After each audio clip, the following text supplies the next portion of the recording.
Hey guys, back again with another video. I'm shooting like multiple videos in one day here just because it's like I rarely have the time to do videos, so when I do actually have the time, I want to get actually a bunch done in one shot.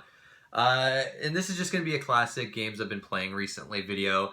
This one could be long just because I haven't done one in a while, and there's actually been quite a bit of games I've been playing. Um, and one of them I probably should do a review for, but I figure I probably shouldn't do a review because I'm not. I don't know. We'll get to it, but we'll start with digital games that I've played recently or finished. And we'll get started with A No Way Out. Not too much to say about this one. I played through it with a friend, and it's always one of those games I wanted to try. From I think it came out last year. I heard mixed things. Some people really like it, some people don't. It's by the guys that did Brothers, or no, it's more than one guy, I think. But he's a fairly the director of the game is fairly well known, I guess. So there was a lot of expectations for this one because Brothers was one of my favorite games of that year when it came out, and this game it's got a cool concept to it where you can only play it two player. And it's got like a split screen thing going on where one player is doing one thing while the other player is doing another. A lot of the game is kind of solving puzzles. Although later the game becomes like this really clunky third person shooter, like third person cover shooter, and it just gets so over the top that I almost admired it in a weird way. This game gets absolutely bonkers towards the end. It's a really goofy game. A lot of the writing is really cheesy. And the ending is super cliched and predictable, but it's kind of fun the way they do it as far as like gameplay goes. The actual story in it is like really, man, it's like the kind of story you've seen in so many like crime movies. And there's so many like crazy plot holes in this game, things that just don't make any sense whatsoever. But I don't know, like I think like I don't know if it was like intentionally like cheesy and over the top. Like it almost feels like it was. And in that way, I kind of like it. I don't know. I laughed a lot. Like we laughed a lot playing through the game. There's just so many fun moments to it. I feel like the concept could maybe be pushed farther. I don't think it's as creative as it could be with the dual split screen thing going on. And it's not like a particularly difficult game. Like nothing's gonna be too taxing, and it doesn't require as much teamwork as I was expecting. And again, it becomes like this crazy action game towards the end, which is just kind of weird and odd compared to like the first half of the game, which is a little bit slower paced.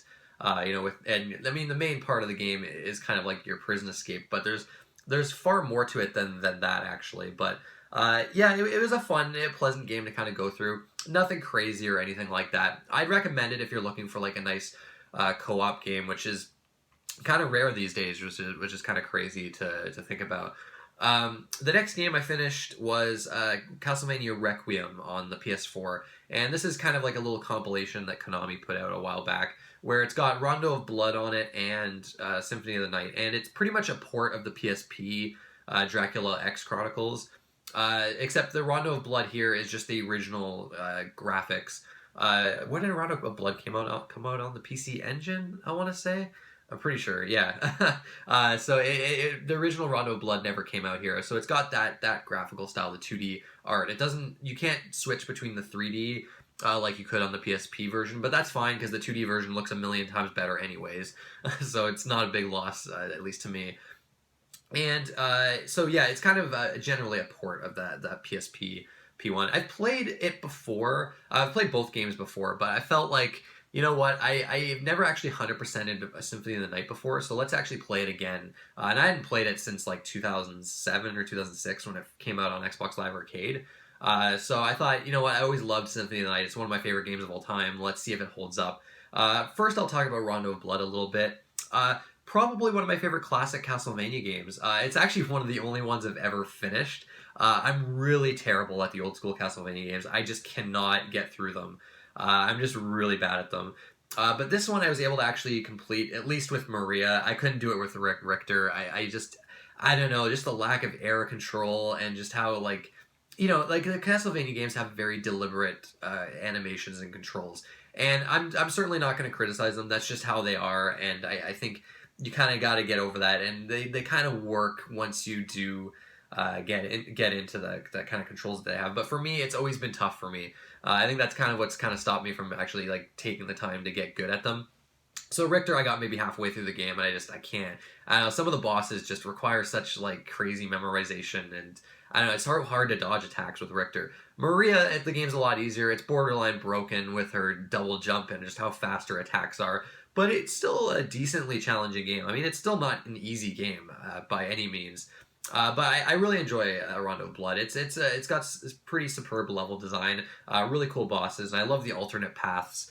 Although Castlevania 3 already kind of had alternate paths, it had a lot of what made Rondo of Blood good, but I think if I had to pick a favorite classic Castlevania game, it probably is Rondo of Blood. I do really enjoy it. But Symphony of the Night, playing this game again, wow. Like, honestly, this really is one of my favorite games ever. I absolutely love Symphony of the Night. It's as far as Metroidvania games go, it's still my favorite. It's not like a perfect game. I think the difficulty is a little lopsided. It's like really hard in the beginning and then gets really easy towards the end. But I don't know. I thought the Inverted Castle does have its fairly challenging moments. It's also really hard playing as Richter, actually. I finally... Well, I think I might have done it back in the day, but I did the Richter playthrough. And it really changes the game in some really interesting ways. You really got to learn his moveset and kind of like memorize the castle, which is pretty cool. I actually really like the Richter playthrough, although it can't. Well, I don't know. It can be frustrating sometimes actually because it just dies so quickly. But man, like just such impeccable design to Symphony of the Night. The way the castle is designed and it's just it's so amazing. I love the enemies, the bosses, the exploration is just top notch. The soundtrack, fuck man. The soundtrack in Symphony of the Night is so goddamn good. It's got to be one of my favorite soundtracks of all time. Every song in it is just amazing, and it's super eclectic too. And it's so amazing at creating like this mood and atmosphere. And Symphony of the Night has got such amazing atmosphere to me as well. I love the RPG elements to it. I've always loved RPG elements in my Metroidvania games. I love experimenting with all the different weapons. I love the different spells that you have at your disposal. You have to do like kind of fighting game inputs to do them. It's just, man, what a terrific game. I was kind of shocked actually by how well it's held up over the years. It's one. I feel like the Castlevania series really did peak with this game. I've played multiple games in the series after this, like Metroidvania ones, and none of them have even come close to this for me. Now, granted, I haven't played Area of Sorrow. That's like the one game that people say is like better than Symphony of the Night for the most part, and I still haven't played it. So maybe that game would actually would be the peak for me, but I need to sit down and actually play that one of these days. But yeah, no, Symphony of the Night is an absolute masterpiece. Absolutely love it, and it was really enjoyable going for 100% in this game. I finally got the map completion, and going for that made me learn a bunch of new things about this game that I never knew. There's all these little details about this game that are awesome. One of the things, I don't want to spoil too much, but there's one thing that I thought was really cool, where there's a part of this game where there's this bird that will constantly keep going back and forth between this nest, and if you keep like leaving the screen and coming back, the eggs will actually like hatch, and then the birds will actually grow up, and then they'll leave the nest. It's like this little detail that like I don't think most people even know. I never knew about it.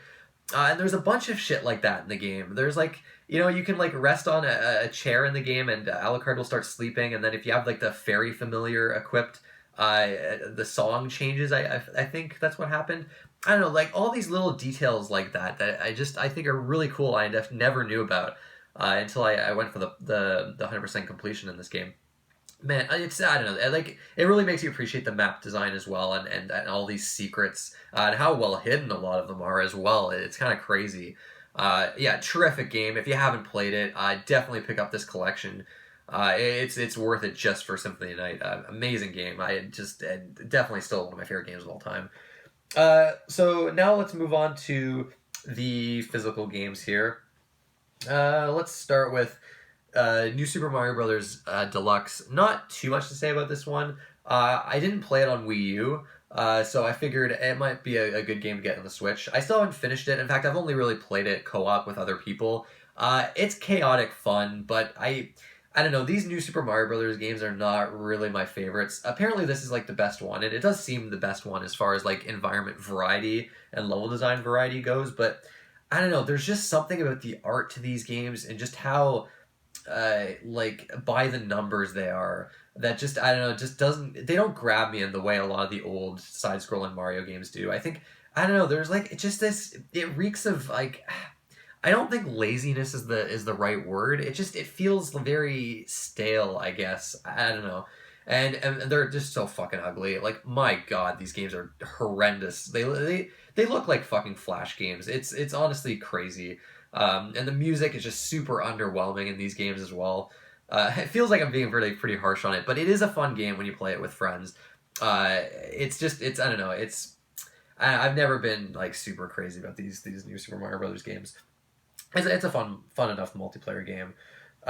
Okay, so Persona 3 and 5 Dancing, I guess they have different subtitles, Dancing in Moonlight and Dancing in Starlight. If you get this box set collection, it's a little expensive, but you actually get the fourth game digitally for free with this, which is really cool. And some like extra DLC songs, I think, yeah, and costumes. It looks like, or no, complete characters actually. Now, I think I talked about the fourth game somewhere on my channel way back when it first came out. I don't hate that game. I think the rhythm gameplay is decent enough, and it's pretty fun, and the soundtrack is like with Persona 4, the soundtrack is absolutely amazing, but I really just despise the story mode in Persona 4 Dancing All Night. And in fact, I played it again on PS4 here, and it blows my mind actually how horrendous the story is. It's like this like 15-hour story mode with just the most banal and dry, boring dialogue I've ever seen in a game. It's amazing that you take these likable characters, these lovable characters from Persona 4, and give them nothing to talk about. It's 15 hours of these characters talking about dancing. It's fucking abysmal, and the dialogue goes on forever. You're just like mashing through dialogue. It's amazing that you have these amazing characters that I love from the original Persona 4, and yet in this, I just want them to shut the fuck up. It's unbelievable. It's like you go through 15 minutes of dialogue, play one song, 20 minutes of dialogue, a song, 20 minutes of dialogue, a song. It's oh my god, it's horrendous. So I just absolutely hate the story mode in that original game. The free play mode is fun enough, and I liked getting money and buying all the costumes, and the songs are really good.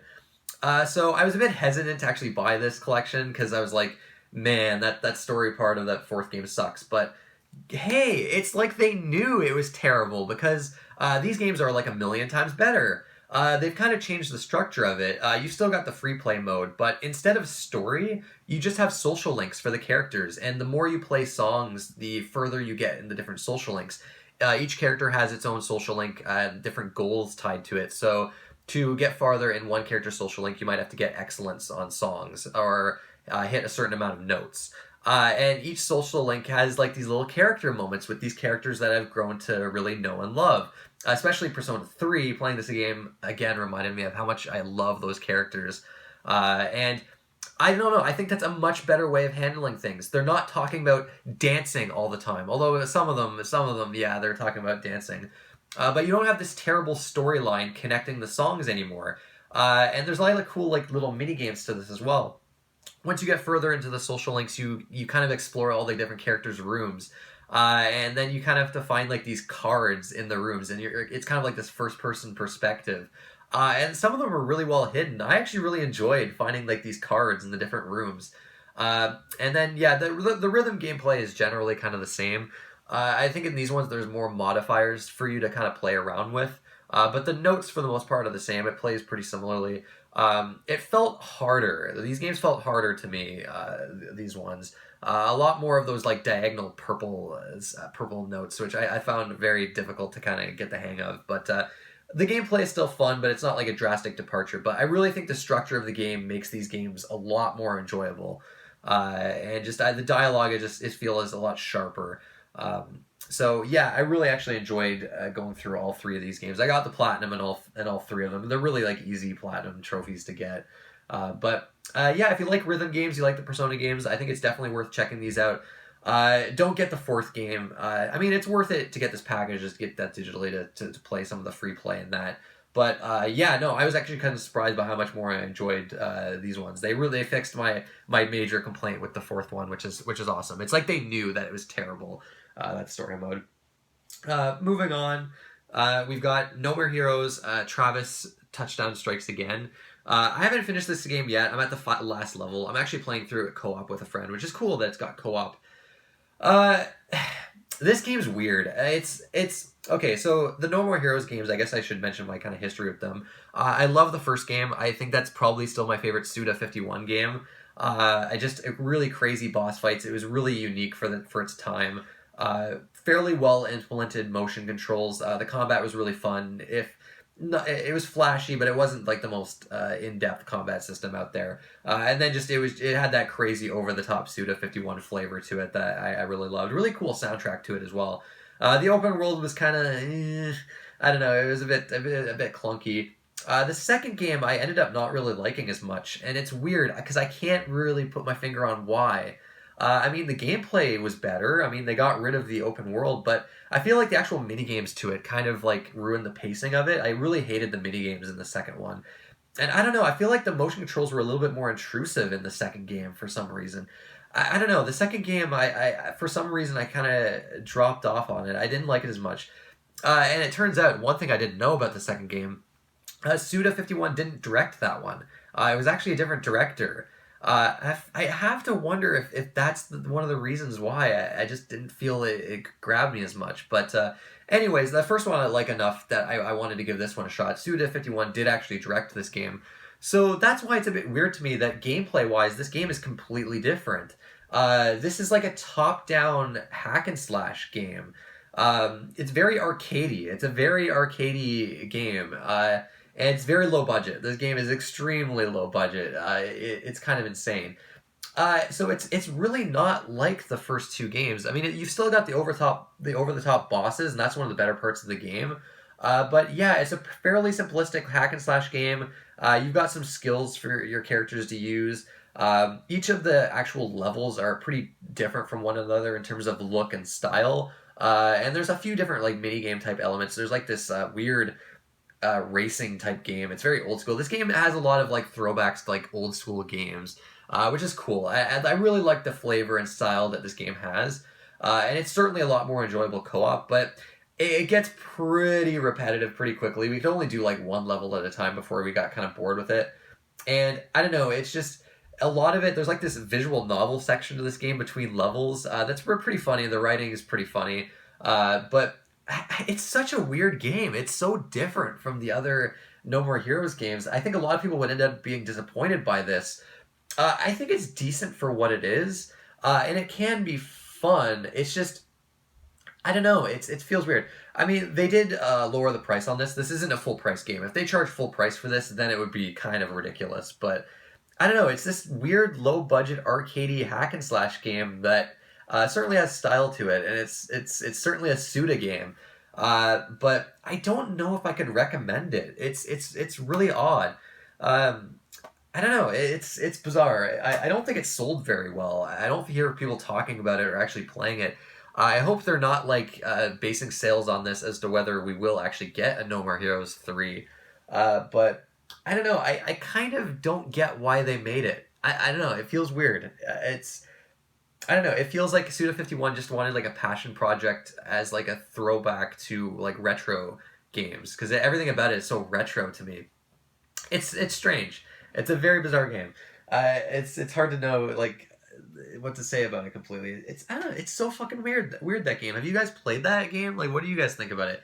It's certainly not bad. Like, it's a decent enough game, but I don't know. I can't help but feel a little bummed by the direction they went with it, but especially after when they first announced it. But anyways, moving on. This is the big one, Kingdom Hearts 3, and this is the game I was planning to do a review on it. But honestly, I feel like it might not be fair for me to do a review on it because I haven't played the entire series. I've only played the first and second game and like half of the card battle game Chains of Memories, which is one of the worst games I've ever played. I think I've talked about that before. Fuck that game. My god, that game is fucking horrendous. But I guess a brief kind of, history of my series. Kingdom Hearts 1 and 2 I played very recently for the first time. I didn't grow up with these games. I don't have the nostalgic attachment and love for these games that other people do.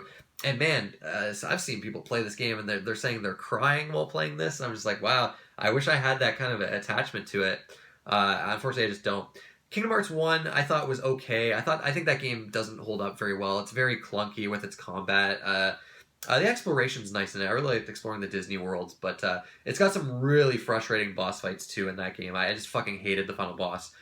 Kingdom Hearts 2 is a massive improvement, and it's got one of my favorite combat systems in an action RPG. I actually kind of loved Kingdom Hearts 2. I thought that game was actually really amazing. So, of course, I was kind of looking forward to Kingdom Hearts 3. One thing I'll preface this with is that I guess, you can't talk about Kingdom Hearts without talking about the lore and overarching story to these games and how batshit insane it is, and the fact that you have to play these random DS spin-offs and a PSP spin-off to even remotely comprehend it, and just how convoluted it is and how cheesy it is. And now some people will say that, yeah, they're like, it's horrendous, like the lore and story to these series is horrendous, while other people will defend it to the death. I've seen just crazy defenders of it and crazy haters of it. I gotta say, unfortunately, I lean into the hater side of it. Playing this game, it kind of cemented it for me. I never cared for it in the first and second game. I pretty much like tuned it out towards the end of Kingdom Hearts 2.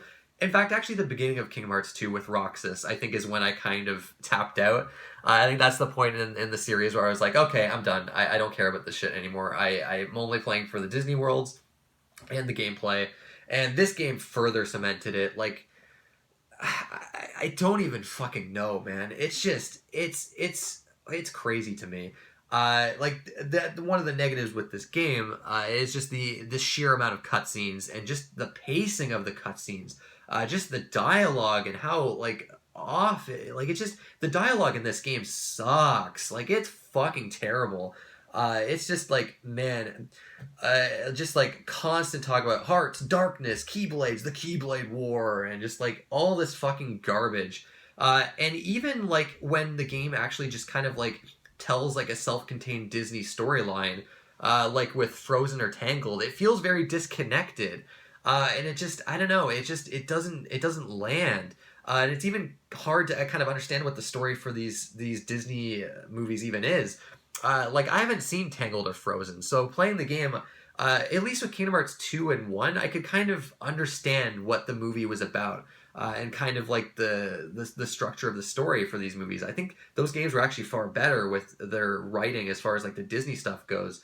In this game, I honestly couldn't tell you what the fuck Frozen is about. Like I've never seen it, so it felt so disconnected, and the way they introduced characters were just so fucking weird. I mean, they just played the Let It Go song for no reason, and it's like this self-contained sequence in the middle of this Frozen story. They do it really early, apparently, from what I've heard. And it makes no sense. Like, why is this character singing? What is she singing about? Who is this character? What's going on here? And then towards the end of the game, they have, obviously, the Keyblade War type shit and the Hearts and Darkness shit. And it's just all these cutscenes. They're bombarding you with cutscenes and characters that, because I didn't play the PSP and DS games and 3DS game, I don't know who these characters are. I don't know their motivations. Like, I don't know what's happening. I'm watching these cutscenes. I'm just like, what the fuck is going on? What is this shit? And it's just, they're just constantly talking and talking and talking. And I'm just like, I don't know. It's like, towards the end, I was just like, oh man, I just want to skip this. I just want to get to these boss fights. And I just want the game to be over. And this is why I don't want to review it, because I'll be honest, I don't completely understand this Kingdom Hearts story. And a lot of shit in this game I was really confused by, and a lot of these characters I had no attachment to. So when these pretty pivotal moments happened, at least seemingly pivotal moments, I had no attachment. So there was no emotional thing for me. I was just like, okay, so who cares? Like, it seems to have like I don't know, it's weird because this game has already been getting like such a weird reaction. I feel like a lot of Kingdom Hearts fans are actually disappointed by it, and I'd love to know why. Like, what about the story in this game is so disappointing to people? It seems pretty similar to the first two games. It seems I mean, it's just as much nonsense to me. I know, is the conclusion not that great? It seemed to conclude most things. But then, obviously, of course, there's a lot of things where they're just like, it's kind of like cliffhanger type stuff. There's going to be more Kingdom Hearts games. They're never going to let this series die. In fact, I'm sure there's going to be another spin-off on 3DS or something, or maybe Switch actually. But I don't know. It's just crazy to me. It's just, I don't know, absolute fucking nonsense. I can't stand the actual story to these games. And yeah, I know people are probably gonna say, well, you just don't understand it. And it's like, I don't know. Someone told me actually the general gist of this game on Twitter, I think, and it's like, it's a fairly simplistic actual story to it, but they try their hardest to make it as convoluted as possible with this dialogue and just how many characters there are, and just the clones. Like, the whole clone aspect of it is fucking ridiculous to me. Like the vessels and shit like that, and there's fucking time travel, because there has to be time travel to make it even more convoluted. I don't know. It's just a mess. I don't really understand how people get so into the Kingdom Hearts lore and stuff like that. But honestly, even the Disney stuff I thought in this game was kind of underwhelming. But anyways, I kind of talked about too much of that stuff. Like, that is by far the weak point of this game. It's the low point of this game, especially towards the end when it just gets so cutscene heavy. But guess what? I actually really love Kingdom Hearts 3. I've been negative up until now, but I mean, as far as gameplay goes, this game is fucking fun, man. I really enjoyed playing it. The combat is pretty similar to the second game. It's just as like over the top and crazy. One of the disappointing things with this game, I think, is how easy it is, though, at least on the standard difficulty. But I've heard Proud Mode is really easy as well. So it's a bit disappointing, because Kingdom Hearts 2, I think, demanded a lot more from you, and the combat ended up being a little bit more satisfying as a result, even though I would say the combat is better in this game. There's the thing that kind of breaks the game, honestly, is the attractions, where basically you have like they're like super moves that basically they're like almost screen wipe type attacks, really flashy and over the top, and just an utter joy to look at and control. You can like ride a roller coaster and damage enemies. You have like this water tube ride where you're kind of making this path of water that damages enemies. You have like this cool Ferris wheel attack. Really awesome attacks to like look at, but they're so powerful and they come up so often. You can use them so often that it just makes the game a complete joke.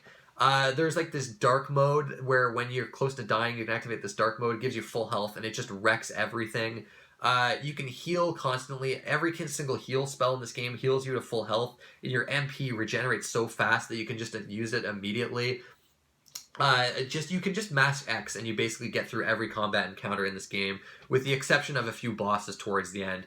And I know you can really ignore a lot of these things, but and for the most part, I kind of did eventually to kind of make the combat a little more challenging for myself. But I can definitely understand people's complaints like with the game that it's just too easy. But I mean, I still had a ton of fun playing it, and I just love like with the other games, like kind of equipping different skills and kind of using magic. Magic seemed maybe a little well, I don't know. It's good for certain situations actually, especially towards the end of the game. I got the platinum trophy in this game too, so I really did enjoy like going through this game. The Disney worlds are still pretty fun to explore. The level design in this game is a huge step up over Kingdom Hearts 2.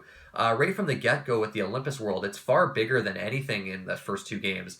And there's just actual level design to it. There's actual exploration. You can explore off the beaten path and find a bunch of hidden chests, which I really appreciated. There's a lot of collectibles to find in this game too that reward you with extra equipment, and they're easily trackable, which made the Platinum Trophy a lot more enjoyable to go for, and I always appreciate that in games. Yeah, there's some actually cool boss fights towards the end. The level of spectacle here is amazing. The game looks fantastic. And then I have to mention my favorite part of the game, the Pirates of the Caribbean world.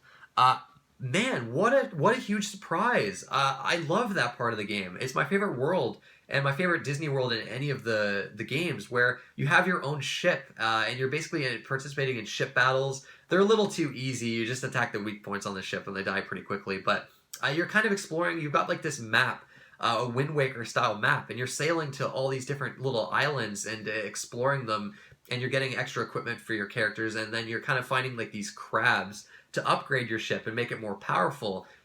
It was awesome. Like, I loved the exploration element to that. You're swimming underwater and exploring these caverns and shipwrecks.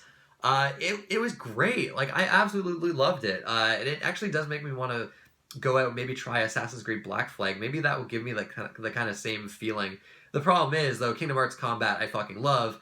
Assassin's Creed combat is fucking terrible. So I'm not I'm not like really looking forward to playing Black Flag, but it's made me a little bit more curious about it because I've heard that's a big part of that game is the ship battles and things like that. So yeah, that world was fucking awesome. I really enjoyed it. Frozen World might have been the worst. It was way too long and kind of bland, and there's kind of like an annoying dungeon thrown in there. Toy Story World was awesome. I mean, I fucking love Toy Story. It's like one of my favorite childhood movies. I was like obsessed with that movie. I would like watch the VHS like I'm like at least like 3 times a day. Like it was crazy how obsessed I was with it. So it gave me a bunch of nostalgic feelings, playing through that. I love how Pixar is now a part of this. Monsters Inc. World was really cool too. I don't know. I really like the Disney stuff to this game, and just I don't know. It's such a fun, joyous game. I was smiling for a lot of it. So yeah, despite me hating the actual story to it, I think the gameplay is just a lot of fun. It's got issues though. Kingdom Hearts 3 has got a ton of issues, but I still had a ton of fun with it. And I don't think it's that disappointing. I think Kingdom Hearts 2 is definitely a better game as far as like combat goes. I mean, the Roxas fight in Kingdom Hearts 2, nothing in this game even comes close to that. The other thing I do want to mention too, the post-game content in this game is really underwhelming too. There's battle gates, like little battle arenas, and that's about it. You can craft an Ultima weapon. Oh, the Gummy ship stuff's a lot better in this game too. It's awesome. It's like almost like a space sim. You got like these massive space environments you're exploring, and you're landing on the different planets, but you've still got those Star Fox type shoot 'em up kind of elements to it. There's like a hidden optional boss in there that was kind of fun to take down. And even though I still don't like the customization aspect to the Gummy ships, there's a lot of cool custom built ones that you can kind of find. So yeah, I even thought the Gummy ship stuff was actually a nice improvement in this game. I actually enjoyed the Gummy ship in this game, like I did with the second game. So that's another thing. But the post game content, underwhelming. The Final Fantasy elements are just completely gone, which I don't really understand. It's not like it's Square. Square's still making this game. Why did they remove all that? Sephiroth's not in this game, and the optional Mega Boss that is in this game is a joke. It's like really lame, and you can get through it extremely quickly. It posed like no threat whatsoever. I mean, I might have been like maybe a little over leveled, but in Kingdom Hearts 1 and 2, you could be max level and Sephiroth would still kick your ass. And I mean, their one chance at actually making this game a little bit more challenging, and they blow it. I don't really understand it. It makes no sense to me. It's not like there's rights issues. Like, why are there no Final Fantasy elements to this? It's crazy to me. In fact, I think the Moogle is like the only Final Fantasy thing in the entire game. So that's a big bummer too. Yeah, the post game content was much better in the first and second game. Man, actually, the more I talk about this game, maybe I can kind of understand a little bit the disappointment that people have with it compared to, like, say, Kingdom Hearts 2. Maybe Kingdom Hearts 2 is a lot better, but I don't know. I still had a lot of fun with this game. I certainly don't regret buying it. It still actually might end up being one of my favorite games of the year, but yeah, I don't know. It's been interesting, kind of looking at the discussions of this game. I don't know, people either like really love it and think it's a satisfying conclusion to the series, or people seem to think it's like really disappointing. There's certainly disappointing aspects of it, but anyways, guys, that's about it. I think there's probably other stuff I've been playing, but this video's gone on way too long. What have you guys been playing recently? I'd love to hear what you guys have been playing, what you're looking forward to. That's another thing. I played the Devil May Cry 5 demo recently. Loved it. The boss fight in that is fantastic. I don't want to talk about that too much, though. Very excited for that game here. Anthem came out recently. I noticed that. Apparently that game's kind of shitty. The loading times seem absolutely crazy to me in that game. It doesn't really appeal to me, that game, so I'm not going to be playing it. But yeah, it seems that game is kind of a big disappointment. But anyways, what are you guys looking forward to as well? You guys, Sekiro is another big game coming out soon. Of course, as a From Software fan, I'm definitely looking forward to that. But anyways, that's enough, guys. Thank you for watching, and I'll see you next time.